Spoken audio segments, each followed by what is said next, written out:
बांग्लादेश में एक बार फिर दिल दहला देने वाली हिंसक वारदात सामने आई है। इस बार मामला शरीयतपुर जिले के दामुद्दा इलाके का है, जहां बुधवार रात एक शांत कारोबारी को इस तरह निशाना बनाया गया कि पूरे इलाके में दहशत फैल गई।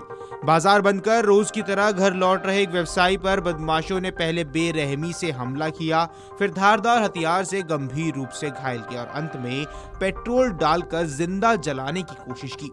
ये वारदात न सिर्फ क्रूरता की हदें पार करती है, बल्कि कानून व्यवस्था पर भी गंभीर सवाल खड़े करती है। घायल कारोबारी की पहचान 50 वर्षीय खोकन चंद्र दास के रूप में हुई है। खोकन दास केनेश्वर यूनियन के केयूरबंगा बाजार में दवा और मोबाइल बैंकिंग का छोटा सा कारोबार चलाते हैं। स्थानीय लोगों की माने तो वो इलाके में एक शांत, मेहनती और मिलनसार व्यापारी के रूप में जाने जाते हैं। रोज की तरह बुधवार की रात भी वे अपनी दुकान बंद कर दिन भर की कमाई लेकर घर के लिए निकले थे।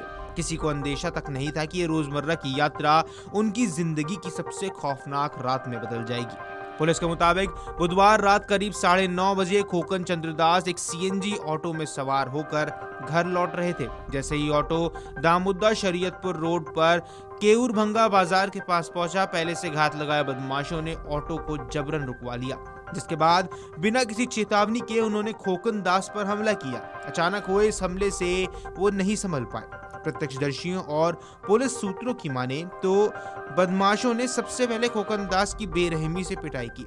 जब वे जमीन पर गिर पड़े तो उन पर धारदार हथियार से वार भी किए, जिससे उनके पेट और शरीर के अन्य हिस्सों में गंभीर चोटें आई।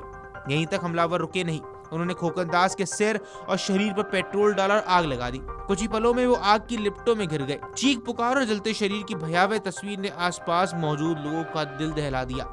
जान बचाने के लिए आखिर कोशिश में खोकन चंद्रदास किसी तरह सड़क किनारे स्थित एक तालाब की ओर भागे और उसमें कूद गए। पानी में कूदने से आग तो बुझ गई, लेकिन तब तक उनका शरीर पूरी तरह झुलस चुका था। आसपास मौजूद लोगों ने शोर मचाया, जिसके बाद हमलावर मौके से फरार हो गए। घटना के बाद पूरे इलाके में अफरा तफरी मच गई और लोग दहशत में आ गए। स्थानीय लोगों ने बिना वक्त गवाए खोकन दास को तालाब से बाहर निकाला। रात करीब 10 बजे शरीयतपुर सदर अस्पताल पहुंचाया गया। अस्पताल में डॉक्टरों ने प्राथमिक उपचार किया, लेकिन उनकी हालात लगातार बिगड़ते चले गए। पेट में गंभीर चोट और जलने के घाव को देखते हुए डॉक्टर ने उन्हें उसी रात ढाका रेफर कर दिया, जहां उनका इलाज अब जारी है। घायल कारोबारी की पत्नी सीमा दास का बयान इस पूरे मामले को और ज्यादा रहस्यमयी बना रहा है। उन्होंने बताया कि उनकी पति की किसी की कोई निजी दुश्मनी नहीं थी, ना तो किसी से विवाद था और ना ही कोई पुराना झगड़ा। सीमा दास के मुताबिक उनके पति ने हमले के दौरान 2 हमलावरों को पहचान लिया था। उन्हें शक है कि पहचान हो जाने की वजह से ही बदमाशों ने उनकी हत्या की नीयत से पेट्रोल डालकर आग लगा दी। उन्होंने सवाल उठाया कि अगर कोई लूटपाट का इरादा होता तो इतनी बर्बरता की क्या जरूरत थी।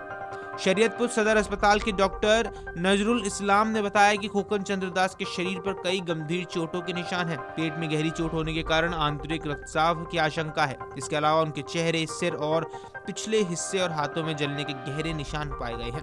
डॉक्टर्स की माने उनके हालात नाजुक बने हुए हैं और आने वाले कुछ दिन बेहद अहम हैं। वहीं दामुद्दा थाने के प्रभारी अधिकारी मोहम्मद रबीउल हक ने बताया है कि घटना की सूचना मिलते ही पुलिस की टीम मौके पर पहुंची और जांच शुरू कर दी गई है। शुरुआती जांच में 2 आरोपियों की पहचान की जा रही है, जिनका नाम रब्बी और सुहाग बताए जा रहे हैं। पुलिस उनकी गिरफ्तारी के लिए लगातार छापेमारी कर रही है। साथ ही ये भी जांच की जा रही है कि इस वारदात के पीछे कोई और साजिश या अन्य लोग तो शामिल नहीं है। इस दिल दहला देने वाली घटना ने इलाके के लोगों में गुस्सा और डर दोनों पैदा कर दिया है। लोग सवाल उठा रहे हैं कि आखिर एक आम कारोबारी की इतनी बेरहमी से निशाना क्यों बनाया गया? क्या सिर्फ अपराध था या इसके पीछे कोई बड़ी वजह छिपी थी? इन तमाम सवालों के जवाब अब पुलिस जांच पर टिके हुए हैं। वीडियो डेस्क अमरउजाला.com। अगर आप ये वीडियो YouTube पर देख रहे हैं तो हमारे चैनल को सब्सक्राइब कर बेल आइकन दबाएं और Facebook पर देख रहे हैं तो हमारे पेज को लाइक करें।